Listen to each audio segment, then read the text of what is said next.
اگلا سوال، یہ سوال بہار نوادہ کھتانگی محمد نیاز انصاری صاحب، انہوں نے پوچھا مولانا فرض نماز امام کے پیچھے 2 رکعت یا 1 رکعت چھوٹ جائے اور امام کے نماز مکمل کرنے کے بعد جب میں اپنی رکعت پوری کرنے لگوں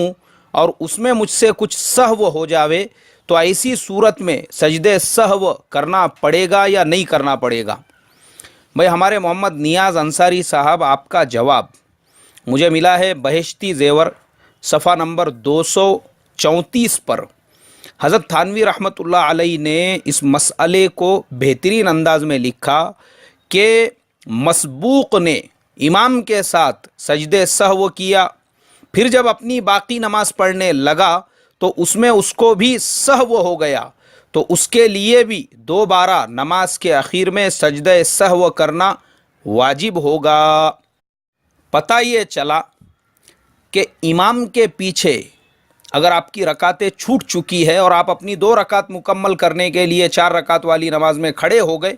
اس میں آپ سے کچھ سہو ہو جاوے تو اس صورت میں بھی آپ کو سجدے سہو کرنا پڑے گا، اور اس صورت میں بھی کہ اگر امام سے کچھ سہو ہو چکا تھا، اس نے آلریڈی سجدے سہو کیا، آپ نے اس کے ساتھ میں سجدے سہو کیے، پھر آپ کی 1 یا 2 رکعت کے لیے کھڑے ہوئے اور پھر بھی اگر آپ سے کوئی سہو ہو جاتا ہے تب بھی آپ کو سجدے سہو کرنا پڑے گا۔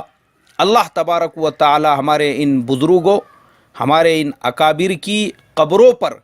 کروڑوں رحمتیں نازل فرمائی۔ واقعی میں بھی اتنے پیچیدہ مسائل کو ہمارے لیے دیکھو نا کتنا آسانی کے ساتھ میں بالکل ہمارے لیے ریڈی میڈ بنا کر چلے گئے۔ اللہ ان کو بہترین جزائے خیر عطا فرمائے۔